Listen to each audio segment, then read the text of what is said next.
Hello, everybody. Welcome to the review of round 12. It was the first of the bye rounds this week, and few teams were left short with players. And due to that, every single game was pretty much a blowout. Um, so yeah, some interesting results over the weekend. Some interesting results in the AFL as well in terms of what happened, and some big suspensions as well. So I believe the whole of Western Australia is about to shut down due to a suspension of Harley Reid. So the Rising Star Award will be interesting. Um, but we might as well get into it and start with the review of this week's games. So we'll start off with the highest scoring team of the round, Gators Bitches. 437 defeated Top Guns 347.5. Gators Bitches were up 77 points in projections, while Top Guns were down by 7.5. It really was over by Saturday, to be honest, or pretty much by Friday. Top Guns had a lot of people missed out. Jared Woods ended up missing out, so Ned Moyle went in. Waterman was injured, so he had to quickly put Williams into the team as well. And yeah, not many other options. His loophole didn't do so well, so he had to put in Keys.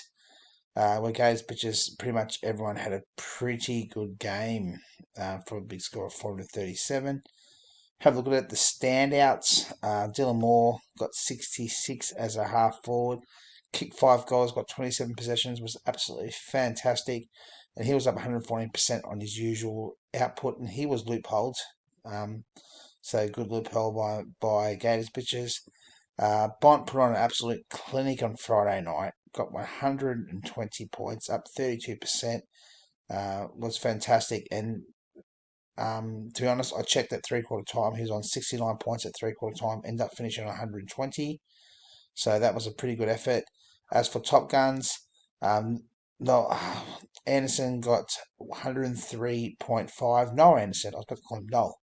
Noah Anderson got 103.5, which is absolutely fantastic as well, up 23% on his usual output. So he had a fantastic game in the big win for the Gold Coast Suns. Other standouts, I suppose, if you look at the midfielders, 60 for Holmes, up 21%, and Laird up 51 still was pretty good. Newcomb was up 23%. Ryan got 56 to halfback. Down 15% on his output because he's been so good this year, but he still had a pretty good game. So they're the standouts for those. Sort of got 38 as a ruck as well, so that's pretty good too, even Kerno. So everyone from Gators Pitchers had a pretty good game, except for Short from Richmond and Nash, who feels like just forgot how to tackle. Look at the optimised lineups. As you can tell, not many people were left to play. The optimised lineups probably pretty similar to what they were. So there we go. I actually played my optimised lineup. I think that is that the first time that's happened where someone's actually played their optimised team. Yay! Good effort from me.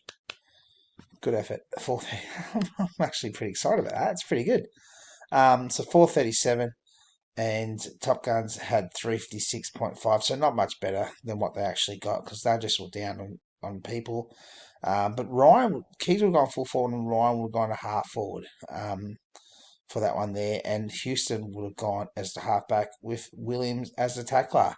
Would have got him an extra, what's that, 7 points. So, well, it's 9 points. How's my maths? But end of the day, Gators Pitchers get the win, 437 to 347.5, and move into the top 5. All right, so let's go to the next game. It's Sugar Daddies, who remained on top of the ladder, 2 games clear, defeated Renegades, who drop out of the 5. That Sugar Daddies were up 3.7 on projections and got 371.5, where Renegades were down 16.5 on their projections and got 326.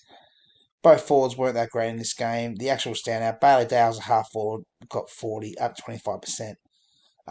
And 2 loopholes in utility spot was Walsh 113.5 and DeConing 89. We talked about them on Thursday night. Other areas, obviously, we knew Dixon got injured. Look at the midfielders. So Merritt was up 7%. and Sarong was down 5%, but they both got 59. So fantastic scores for the midfielders there, 59 each. So that was pretty good effort there. Fellas were a bit down. Halfbacks both got over 50, with Wangley and Malera getting 50, down 6%, and Maynard up 10% and getting 55. And both tacklers were absolutely fantastic as well. Rao got 57 as a tackler, up 11%. And Colwell was up 58% and got 49. So fantastic effort there by Colwell to get 49 there as a tackler. So good effort. Sugar Daddies remain on top by 2 games. By the way, I should mention it. Cole Langford only got 4 as a half forward, down 88%. I do believe he left and went downstairs to the rooms around 3/4 time, so he may have got injured. And Chol was just shit, but Langford may have got injured, so have a look at that one. So both players, one got a 5, one got a 4, one got a 2. So a few down there. Let's have a quick look at Luke Jackson as a full forward. Got 44, so that's someone missed out there. But let's have a look at the optimised lineups. Oh, mate. 408.5 to 408. Sugar Daddies would have still got the win by 0.5. What a close optimised teams that would have been. That was awesome. Ainsworth got 21, and Jackson would have got 44 as a full forwards. Half forwards, Wangley, Malera, and Akers, 33 and 42. Utilities would have stayed as they are. Petrarca would have got in the ruck with 10. I suppose Dixon got injured, so he only got 5. And Darcy stays where he is. And Sarong stays in the midfield spot, where Martin would have gone the midfielder. And Merritt would have been the follower. Dale would have been the follower with 61. Wookie's a halfback, and Maynard stays where he is. And the tacklers stay where they are. So pretty close optimised lineup there, 408.5 and 408, which is pretty good. So good effort there. Sugar Daddies, as we said, 2 games on top, stay on their merry way.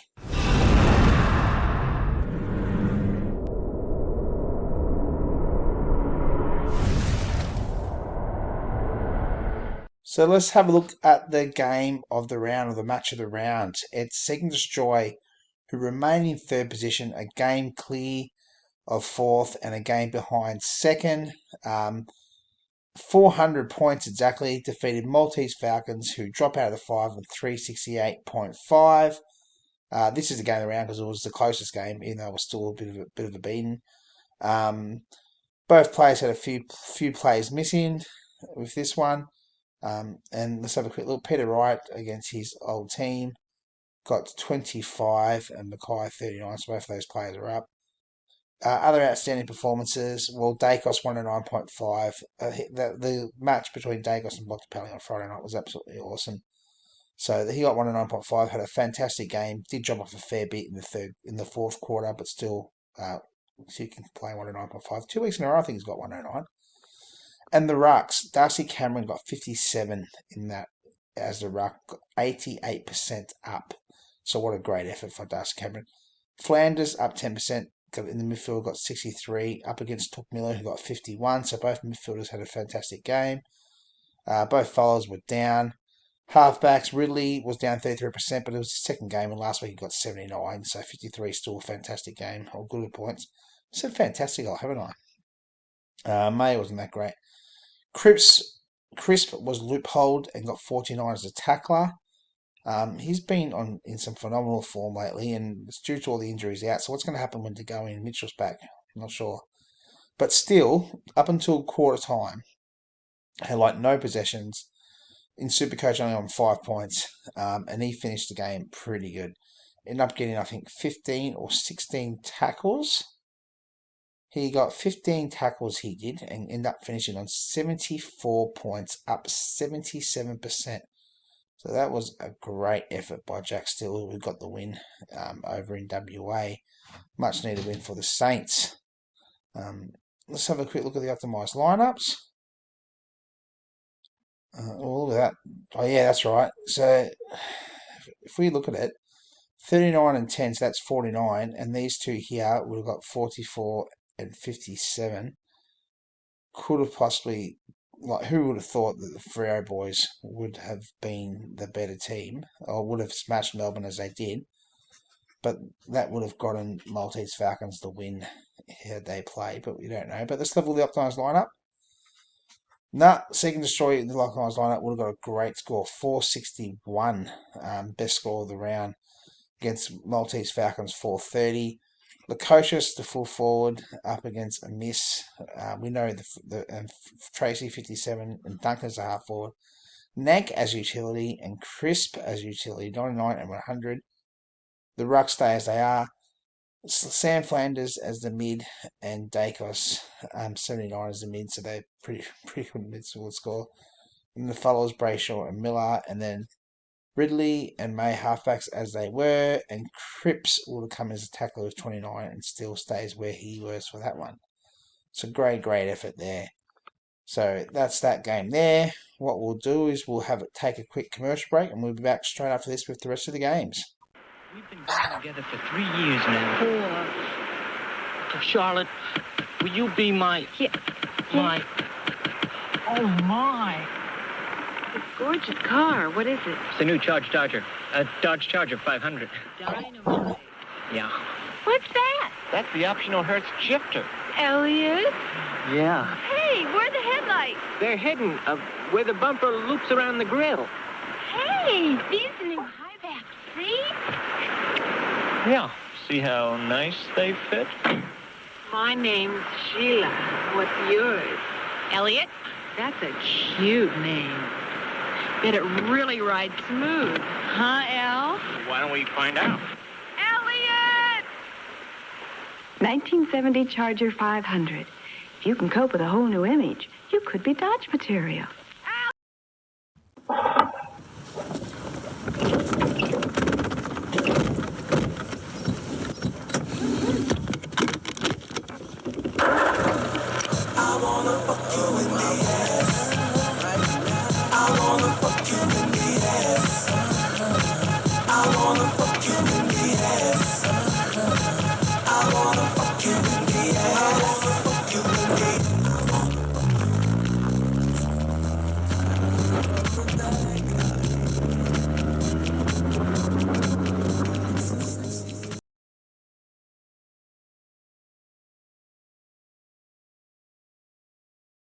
Welcome back.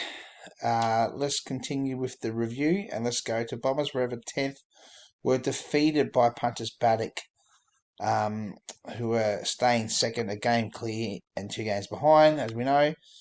Bombers Forever 331, down 28.9%. Punters Paddock 416, up 41.7 points, not percent, points. So a quick look there. Walker did only play a half and come off injured, but only got 6 points up until then. Adelaide was shocking.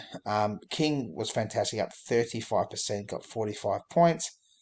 Horn Francis pretty good as a half forward. Dacos all right.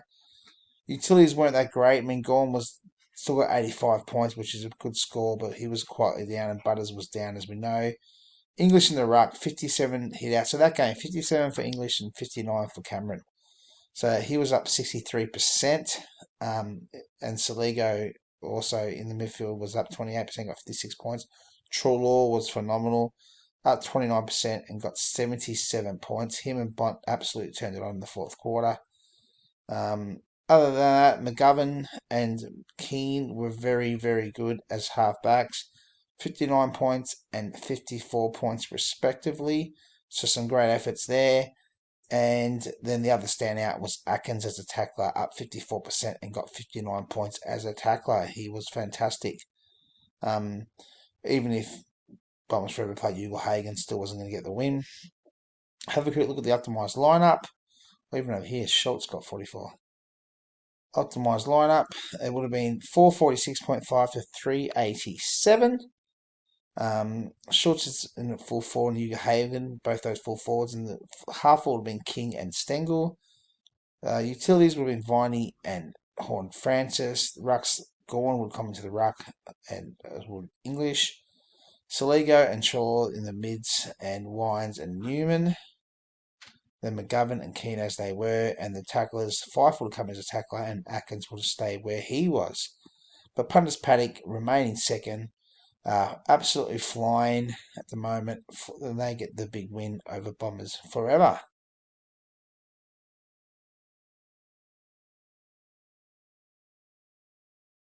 So then let's go to the last game of the round. It's Rangers Anonymous, who are in 8th position. Were defeated by God's Olympus, who move into the 5 for quite possibly the first time for the year, maybe. Bombers Forever only had 8 fit players to choose from. Sorry, 8 players to choose from because players fit and buys. So they were quite limited to what they could do with their team. They finished on 300, down 21 points. Whereas God's Olympus ended up finishing on 392, up 38 points on their projections. So the standouts there, Hayden Young as a halfback, got 47, up 58%. What's stand out? Tommy Hawkins was loopholed, but for his season this year, 26 is pretty good. Marshall was down. Did he get concussed at the end of the game? I'm interested to see if he has to miss this week. And Voston, well, as I said, ran out of choices there, but he wasn't that great. Even in the ruck, O'Brien got 37 points, which is still pretty good, but down in his forecast. And Flynn played his first game and got 35, so great effort by Flynn.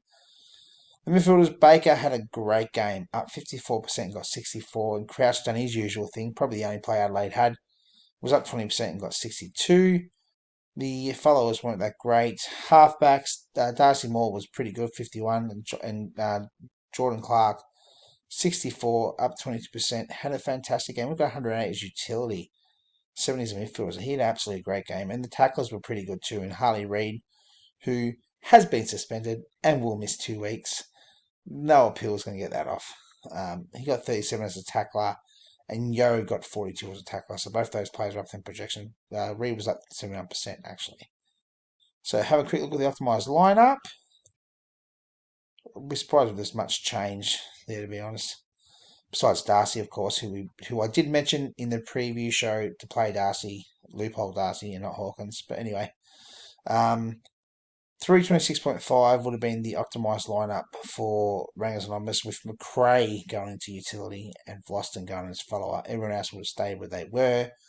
Whereas God's Olympus would have got 448.5. So some teams could have got really big scores this week. Darcy come in as a full forward. Clark would have been the half forward, with Young as a utility. Marshall in the ruck. Crouch stay where he is. If Hinds come in as a follower, and Sicily going as a halfback, and Yo staying where he was there. So that's the preview. That's the review of all the games. Let's have a look at the optimised lineup for the week, and then the ladder.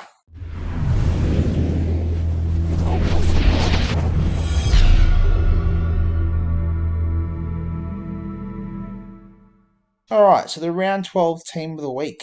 583 would have been the total, so big score there. Dylan Moore, full forward, 61. Clark, half forward, 64. Bont as utility. Then Curvis as the ruck with 58. And Nick Dacos as the mid with 79. Trelaw as a follower with 67. Flanders as the halfback with 60. And Still as the tackler with 74. So 2 people from Gators, bitches. 3 people from Seek and Destroy. 1 from Maltese Falcons. 1 from Punters. And 1 from Gods of Olympus are represented. Quick look at the ladder. And as we can see, Sugar Daddies remain have not lost since round 3, and have got 11 wins and 2 losses, 2 games clear on top, with an average of 378.5 and a 3-game average of 391. Punters Paddock second, 36 points, average of 385.5, which is the highest scoring team in the comp at the moment. Only team to score more than 5,000 points, and they've got a 3-game average of 408. Seek and Destroy, average of 366.6 with 8 wins, and 3-game average of 399. Gators Bitches go 368.5, so with 7 wins, 368.5, and a 3-game average of 410.8. That upsets me. 410.8, and I've won in the last 4.